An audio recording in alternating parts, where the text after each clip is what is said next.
So guys, দেখো আমরা এখন উইন্ডোজ 8.1 এ হাইপার ভি ইনস্টল করব। কিভাবে উইন্ডোজ 8.1 এ হাইপার ভি ইনস্টল করতে হয়? হাইপার ভিটা হচ্ছে একটা ভার্চুয়ালাইজেশন টেকনিক, যেটা লাইক অ্যাজ ভিএমআর এর মতন কাজ করে। ভিএমআর দিয়ে কী করতে পারে, আমাদের এখানে একটা ওএস আছে। এই ওএস এর পরে আমরা নতুন একটা ওএস সেট আপ করবো, যেটা সম্পূর্ণ ডিপেন্ড আলাদা মেশিংয়ের মতন কাজ করবে, like as physical মেশিং but virtual. এই এই ওএস এর ভিতরেই সে কাজ করবে। এইটা করার আগে মাস্ট বি বায়োস থেকে ভার্চুয়ালাইজেশনটা এনাবেল করে নিতে হবে। কিছু কিছু ল্যাপটপ আছে ভার্চুয়ালাইজেশনটা ডিসেবল করা থাকে। যদি ভার্চুয়ালাইজেশনটা ডিসেবল করা থাকে তাহলে এটা করা সম্ভব না। তাহলে অবশ্যই ভার্চুয়ালাইজেশনটা এনাবেল করে নিতে হবে এটা করার আগে। তো আমরা ফার্স্টে কন্ট্রোল প্যানেলে যাব। কন্ট্রোলে আসলাম, আসার পরে আনইনস্টল প্রোগ্রামে যাব। এই আনইনস্টল প্রোগ্রাম, এখান থেকে turn Windows feature on or of click করব।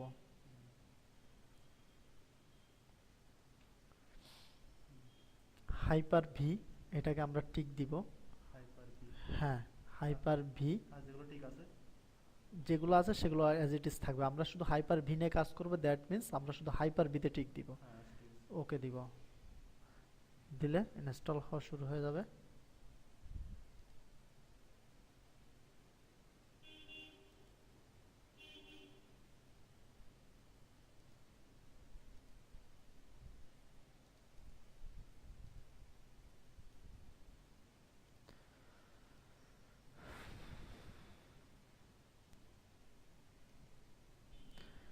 এখন আমরা রিস্টার্টে চাপ দিব।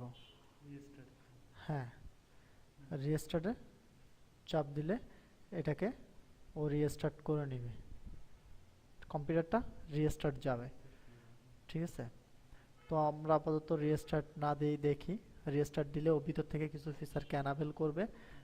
অ্যানাবেল করার পরে তারপরে মোডগুলোকে আমাদেরকে কাজ করতে দিবে। তো দেখো আমাদের রিস্টার্ট হয়ে গেছে। রিস্টার্ট হয়ে যাওয়ার পরে আমরা স্টার্টে যাব। স্টার্টে যাওয়ার পরে লিখবো হাইপার বি।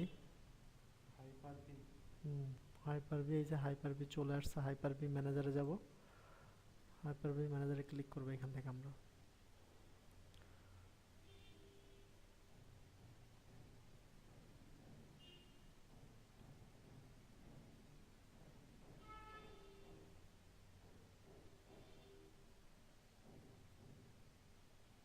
ওপেন হচ্ছে, এটা হচ্ছে হাইপার বি ম্যানেজার।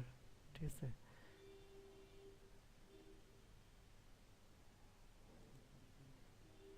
এখন আমরা এই যে এখানে ক্লিক করলাম, অ্যাডমিন আছে, পিসির নামটা অ্যাডমিন, এই কারণে এখানে অ্যাডমিনটা শো করতেছে। ফার্স্ট থিং আমাদের একটা ভার্চুয়াল সুইচ ম্যানেজার ক্রিয়েট করতে হবে। ভার্চুয়াল সুইচ, সুইচটা কি কাজ করে, যে মনে করো যে একসাথে আমরা কি 5টা 7টা কিংবা 10টা কিংবা তারও বেশি, 48 মানে 48টা কম্পিউটার আমরা অ্যাট এ টাইমে অ্যাড করতে পারি। তাহলে আমরা সুইচ দ্বারা কী করবো, যে একের অধিক কম্পিউটারগুলোকে কানেক্ট করব। আমাদের এখানে তো ল্যান কার্ড আছে একটা, তাও ওয়াইফাই ল্যান কার্ড। এখন আমরা তো একটা ল্যান কার্ড দিলে তো একটা ল্যান কার্ডে ফিজিক্যাল মেশিংয়ের জন্য কাজ করবে। তাহলে আমরা বাকিগুলোর জন্য কি করব, বাকিগুলোর জন্য আমাদের অবশ্যই ভার্চুয়াল সুইচে কানেক্ট দিতে হবে। এই কারণে আমরা একটা ভার্চুয়াল সুইচ ম্যানেজার ক্রিয়েট করব। ক্রিয়েট করার পরে এইখানে ইন্টারনাল, এক্সটার্নাল, প্রাইভেট 3 ধরনের আছে।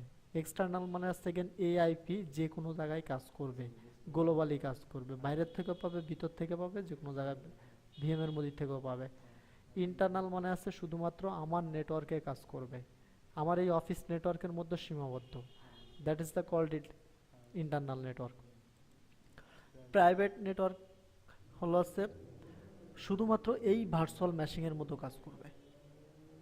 ঠিক আছে, এই হ্যাঁ, না শুধুমাত্র এই পিসির মধ্যে, এই পিসির মধ্যে আমরা তৈরি করতেছি না, এই সার্ভারটা, হ্যাঁ এই সার্ভারটার ভিতরে কাজ করবে। এর বাইরে সে আইপিটার কাজ করবে না। দ্যাট মিনস আমরা এখন এক্সটার্নাল তৈরি করবো, কারণ আমাদের বাইরের থেকে আমাদের রিমোট কানেকশন করা লাগতে পারে। ক্রিয়েট ভার্চুয়াল সুইচ করব। এখানে আমরা একটু বোঝার জন্য এক্সটার্নাল, ইএক্স টিইআরএনএএল এক্সটার্নাল করে দিলাম। আর এখানে ওয়্যারলেস ল্যানটা পাওয়া গেছে অটোমেটিক্যালি। এই যে, না চেঞ্জ করি নাই, এখানে অপশন আছে। আমরা ল্যান কার্ডটা একটাই আছে, ইয়াটা পাচ্ছে না, মেবি ইয়ার ল্যানের ড্রাইভারটা দেওয়া নাই, এই কারণে সে একটাই পাচ্ছে। ও এই ল্যানটা ডিজাবেল আছে, এই কারণে সে পাচ্ছে না। এই ল্যানটা ডিজাবেল না থাকলে সে পাইতো।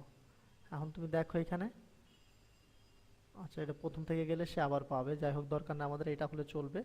এখন আমরা যেটা করব, অ্যাপ্লাই দিব, অ্যাপ্লাই দিয়ে ইয়েস করব। ও ভার্চুয়াল সুইচ ক্রিয়েট করতেছে।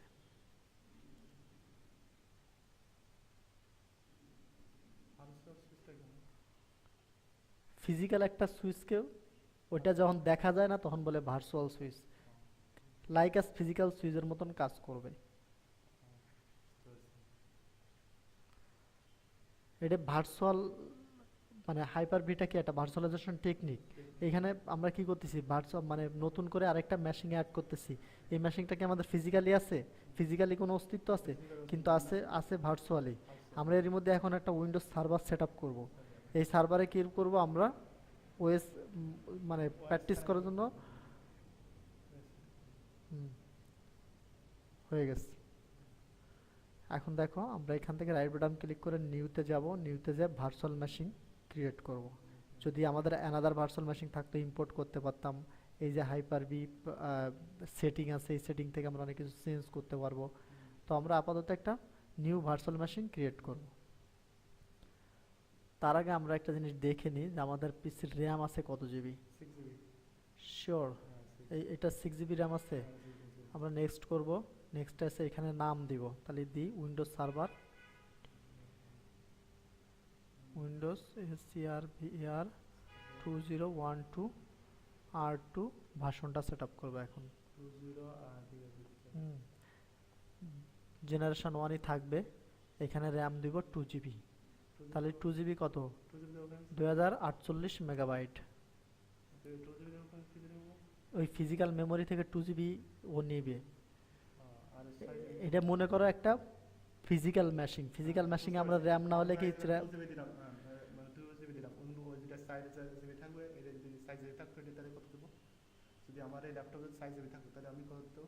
যদি তোমার এই ল্যাপটপে 4 জিবি থাকে, 4 জিবি থাকলে তো মেইন ল্যাপটপের জন্য 2 জিবি রেখে বাকি 2 জিবি এখানে দিতে পারবা। আর আর use dynamic memory for this virtual machine, এইটাতে যদি টিক দেওয়া হয়, সে এইখানে যে র্যামটা দেওয়া থাকবে মিনিমাম সে মানে ওইটা ইউজ করতে পারবে, মানে ম্যাক্সিমাম সে ওইটা ইউজ করতে পারবে। কিন্তু আর এই যে পিসিতে যে র্যাম পড়ে আছে ওই ওই র্যামটাও সে শেয়ার করতে পারবে। দ্যাট মিনস এইখানে যেটা আছে এটা তো ইউজ করতে পারবে, ওইটাও শেয়ার করতে পারবে। কিন্তু এইটার থেকে প্রবলেম হবে যে যদি 5টা ভার্চুয়াল মেশিন ক্রিয়েট করা হয় তাহলে কি হচ্ছে, মেইন যে মেমোরিটা আছে তখন ওই মেমোরির পরে প্রেশার পড়তে পারে। এই কারণে আমাদের ফিক্সড করা বেটার, এইটাতে ডায়নামিক না দেওয়া ভালো। ডায়নামিক দিলে কি হবে, যে একজনের বেশি দরকার সে বেশি নিয়ে নিচ্ছে। এখানে আমি টিকটা দিচ্ছি মানে 2 জিবি, এখানে 2 জিবি দিছে না, সে মিনিমাম 2 জিবি পারবে, ম্যাক্সিমাম যতটা ফ্রি থাকবে সে ততটা নিতে পারবে। তাহলে আমার এখানে টিকটা দেওয়ার দরকার নাই, না দিয়ে আমরা নেক্সট করব। এখানে বলছে কানেক্ট ভার্চুয়াল মেশিনে, আমরা ওই জন্য সুইচটা ক্রিয়েট করলাম না, এইটা যদি না দিই তাহলে ল্যান্ড কার্ড পাবে না সে। নেক্সট দিলাম, দেওয়ার পরে এখানে অলরেডি দেখো ভার্চুয়াল মেশিনকে VHDX ফরম্যাটে তৈরি হয়, VHDX ডট। এটা কোন ড্রাইভে দিব, আপাতত সি ড্রাইভের মধ্যে ইনস্টল করতে পারি, অথবা আমরা লোকেশনটাকে অন্য জায়গায় চেঞ্জ করে দিতে পারি, এর মধ্যে দিয়ে দিলাম। এখন কত জিবি দিব স্পেস সেটা আমরা ডিফাইন করে দিতে পারি, ধরে 80 জিবি দিলাম, 80 জিবি, ম্যাক্সিমাম 64 TB পর্যন্ত স্পেস দিতে পারবো। এখানে একটা মজার বিষয় আছে, হ্যাঁ এখানে মজার বিষয়টা আছে, আমার হার্ড ড্রাইভ আছে ধরো 1 টেরা, আমি এখানে 5 টেরা দিতে পারবো, কিন্তু ভার্চুয়ালি 5 টেরা শো করবে। কিন্তু 1 টেরার বেশি যখন ডাটা হয়ে যাবে তখন সে ওয়ার্নিং দেওয়া শুরু করবে, তোমার আর স্পেস নাই। ঠিক আছে, নেক্সট, নেক্সট দিব, ফিনিশ। আমাদের ভার্চুয়াল মেশিন ক্রিয়েট হয়ে গেল।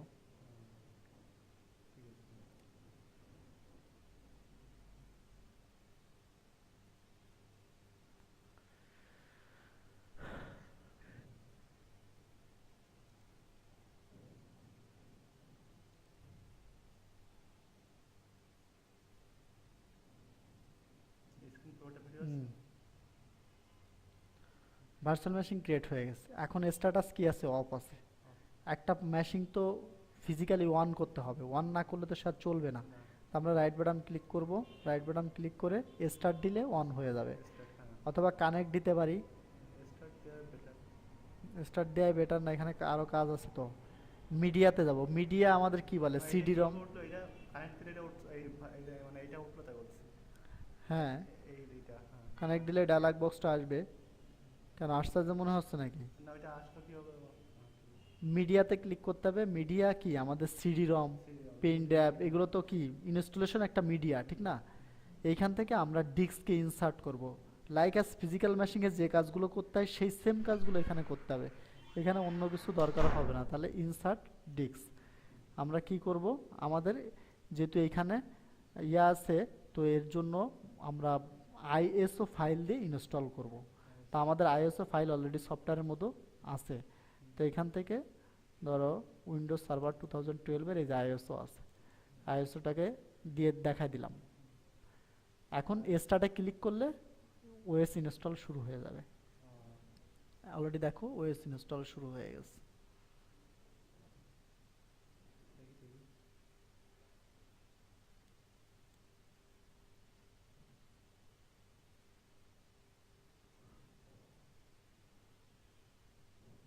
এটা তো এরকম চলবে, আমি অন্য কাজও করতে পারবো। হ্যাঁ, বুঝছি। এর মতন একে মিনিমাইজ করে রেখে দিয়ে আমি অন্য কাজ করলাম। এইখানে এখন টোটালি একটা ফিজিক্যালি ওএস ইনস্টল হয়ে যাবে। এইটা দিয়ে তুমি সব কিছু করতে পারবা। এইখানে আইপি বসাইতে পারবা, এইখান থেকে এটাকে ডোমেন কন্ট্রোলার বানাতে পারবা। ডোমেন কন্ট্রোলার বানায় তুমি এখানে ফাইল শেয়ারিংয়ের জন্য করতে পারবা, সব কিছু করে টেস্ট করতে পারবা। এখন এখানে ক্রাক দিতে হবে, দিয়ে নেক্সট দিলে ইনস্টলেশন শুরু হয়ে যাবে। বাকি কাজ ওরকম ফিজিক্যাল হার্ড ডিস্ক পাবো। এখানে আমরা 80 জিবি হ্যাঁ দেখাই দিয়ে আসছিলাম, ওই 80 জিবি এখানে পাবে। এভাবে দিয়ে তুমি নেক্সট নেক্সট করে ইনস্টল এটা ওই করেন, এই করেন দেন এটা কি দিতে হবে? এটা দিয়ে নিবা। এটার জন্য আসো, এখানে একটা কি আছে, আমরা এই কিটাকে কপি করি। এটা ডেমো কি, তো সমস্যা নাই। ওইটা কপি করে নিয়ে আসছেন, এটা তাকে নিয়ে নিই। এই যে চলে আসলো। মানে এটা নেক্সট, তাকে দিয়ে নিতে হবে বলবো। নেক্সট করব। এখান থেকে জিইউআই, জিইউআই কি বুঝতে ছিল? পারলাম না, ওই যেটা গ্রাফিক্স। যেটা আপনি নিয়ে আসছেন কপি করে, ওটা তো আগে দিইনি। মানে যেটা কপি করে নিয়ে আসছেন, ওটা কোথায় দাও নাই?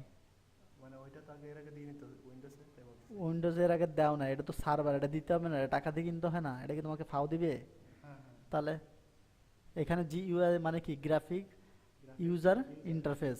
আর এটা হচ্ছে কোর ইনস্টলেশন, মানে কি লিনাক্সে যেরকম টেক্সট মোডে ইনস্টল হয় সেরকম।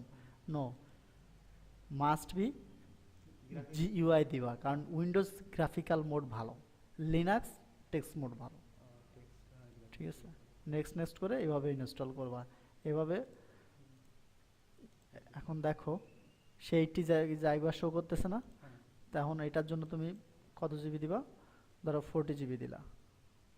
40, 1, 2, 3, বেশ সাইডটা গেছিলাম না। 40 3টে অ্যাপ্লাই দিলাম। ওকে,